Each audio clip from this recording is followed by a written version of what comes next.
Good evening, ladies and gentlemen. Welcome to Liberty Center Association for the Arts Quarantine Theater. My name is Jeromy Layman, and I'm the director of this evening's production. If you enjoyed tonight's show, please consider making a donation to the Liberty Center to help support our programming. If you are unable to offer financial support, please consider volunteering and taking part in one of the many activities the Liberty Center has to offer. And now, please sit back, relax, and enjoy The Sequel by Percival Wilde.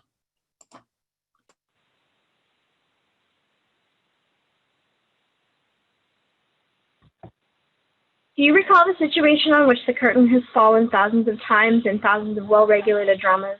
Do you remember how they faced each other and how there were tears in his eyes or her eyes or their eyes?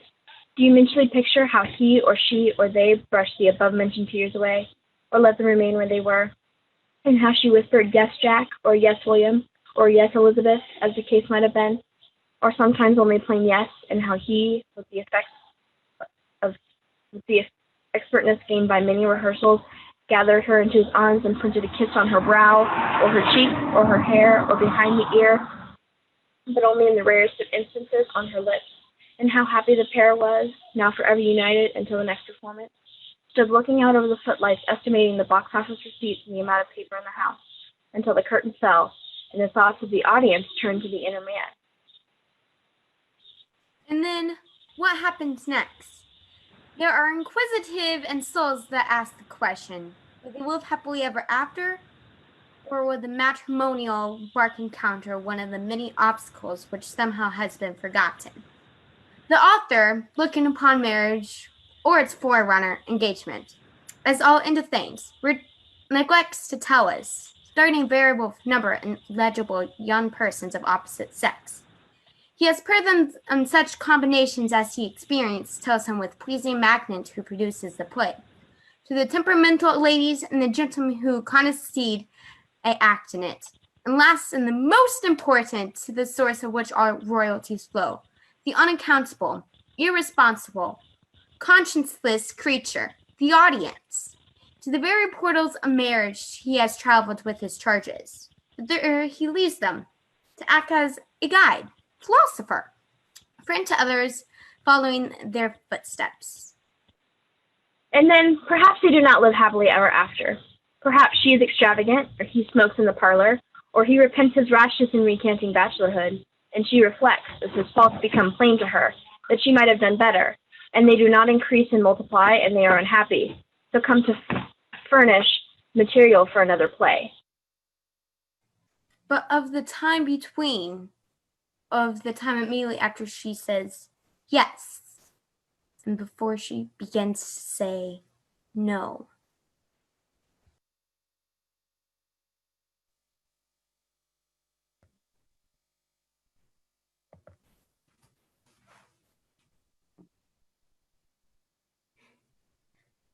Millie. Jack. So you're going to marry me? Yes, Jack. Isn't it wonderful? To think that we two, just we two. Come. There's so much we have to say to each other. Isn't that so?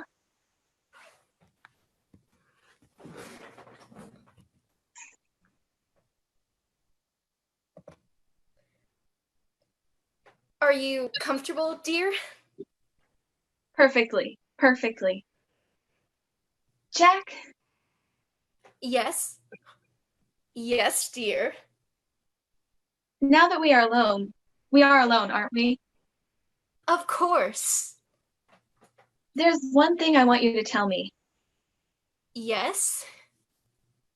Jack, when did you begin to love me? Well... Yes? When I began to love you. Yes. Well, I think it was the first time I met you. Jack, you don't mean it. I am quite sure. It was in December, a year ago. What?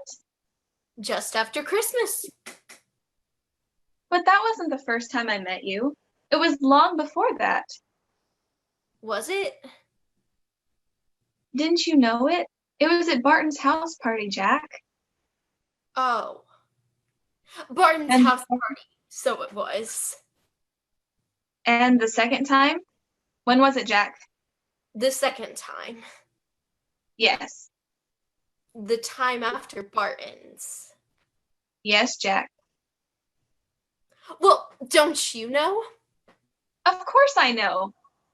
You don't mean to say you've forgotten that also. I'm sorry. Sorry.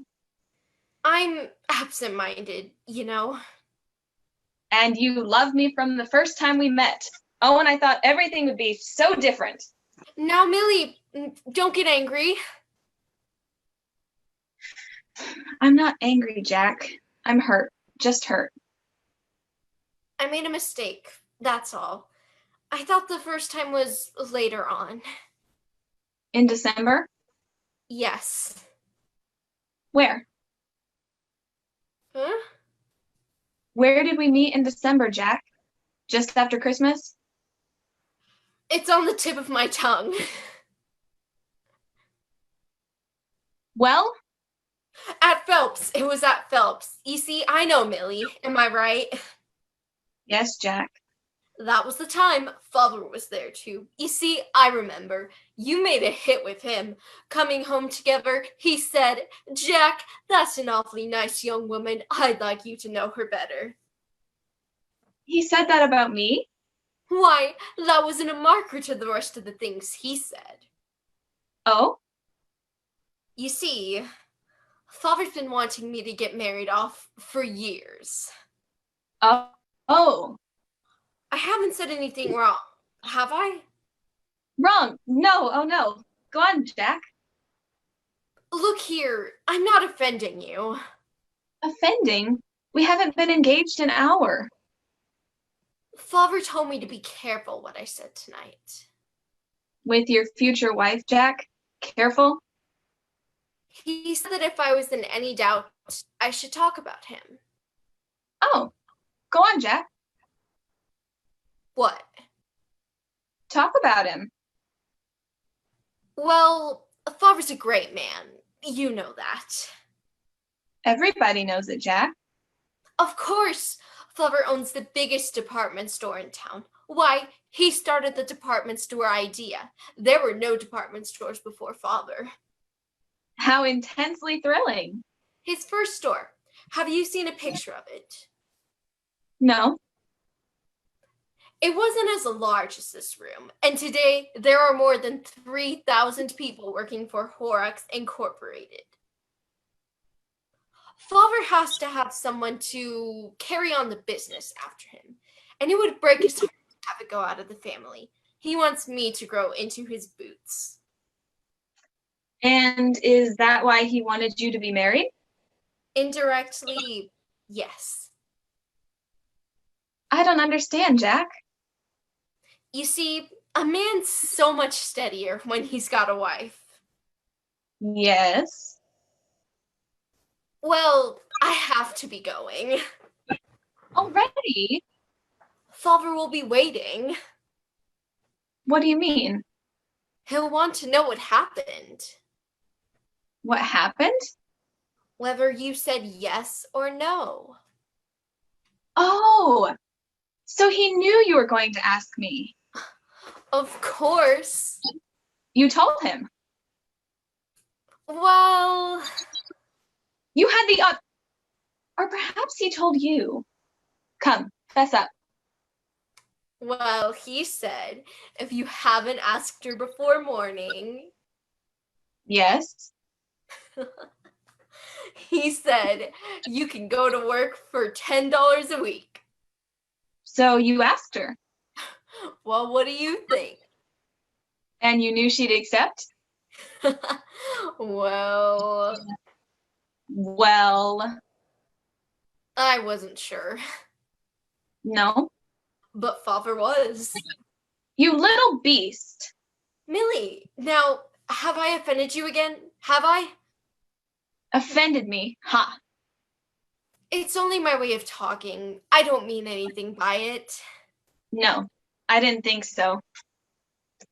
Now, Millie. I was only fooling, Jack. Tell me more about it. Not if you're so touchy, Millie. Touchy? No, I'm just a little excited, that's all. Don't you think any girl would be if she knew she was going to marry the son of Horrocks Incorporated? Father's waiting for me. Let him wait. It's only 10. Father likes to get to bed early. You see, he's always at the store when it opens. Makes it a point to be the first one down. But tonight, Jack, he won't mind staying up a little later tonight. You have only a block to go. I don't know. Father said. We'll write him a note, Jack. A note? Explain matters. I'll send it round with the butler. Father mightn't like it. He'll have to give in to me this once. He'll be up, won't he? You bet he will. At any rate till I get home. Ring the bell for Robert.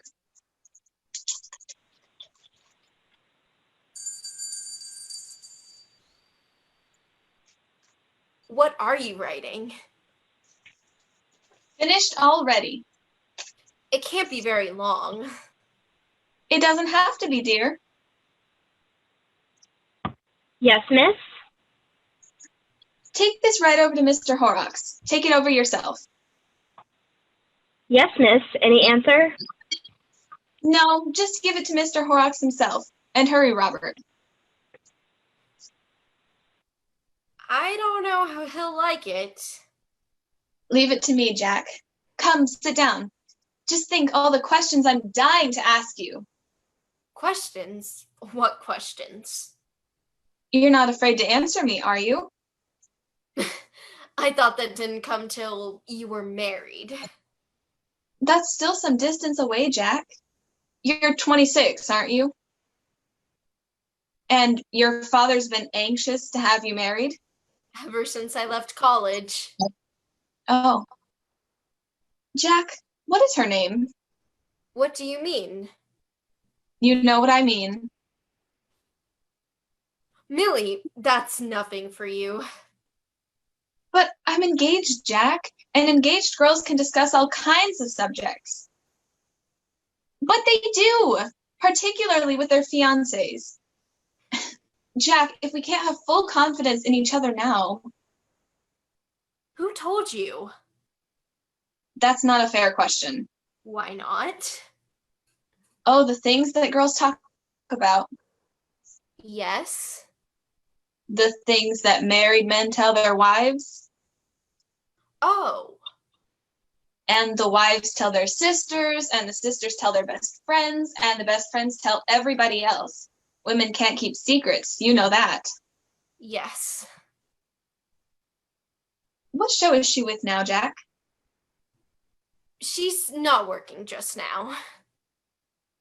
Such a pity. She has talent, real talent, there's no doubt of that. How do you know that if you don't even know her name? Why, I've seen her. Seen her? She was the fourth from the right, wasn't she? No, the second. You see, I know. And you don't feel differently toward me on account of it. Differently? How absurd, Jack. I never thought you were an angel. She's a lady, a real lady. Much too good for that sort of thing. I could see that from where I was sitting.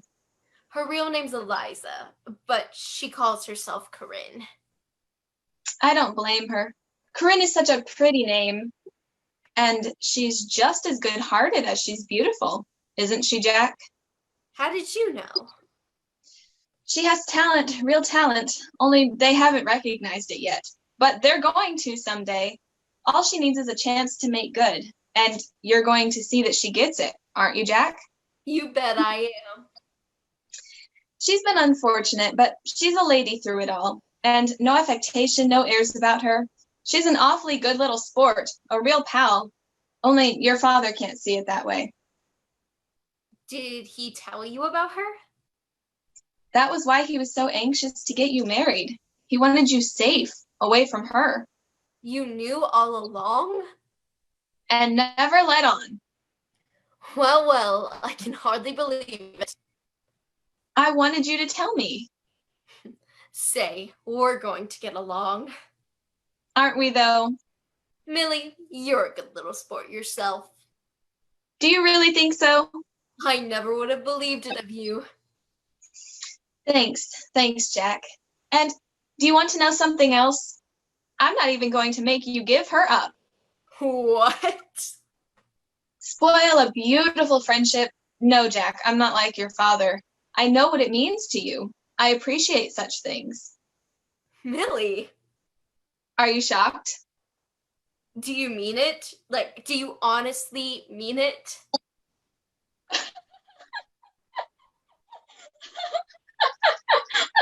Millie? You don't understand me, do you, Jack? But your father will. You can be sure of that. Because he's coming here, Jack. I'm expecting him at any moment. Coming here? Is that what you wrote? You didn't have the nerve! But I did, Jack. You shouldn't have done it. He'll be angry. Good Lord, he'll be angry. He never goes out of this time of night. Hasn't for years. Listen.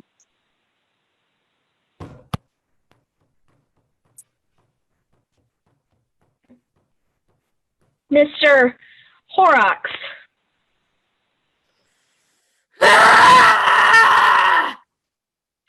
Father!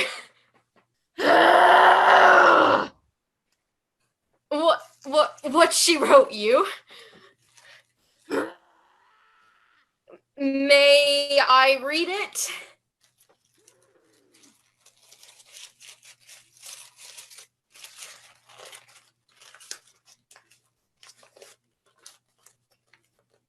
Dear Mr. Department Store. You wrote that, Millie? Go on, go on. Please call for goods to be returned.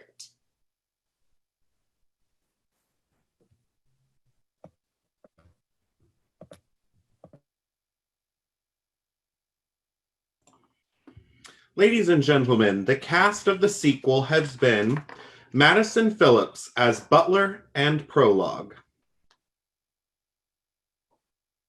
Savannah Simon as Horrocks Incorporated and Prologue,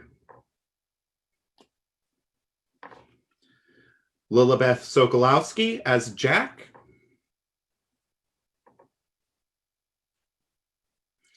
and Wendy Kleintank as Millie.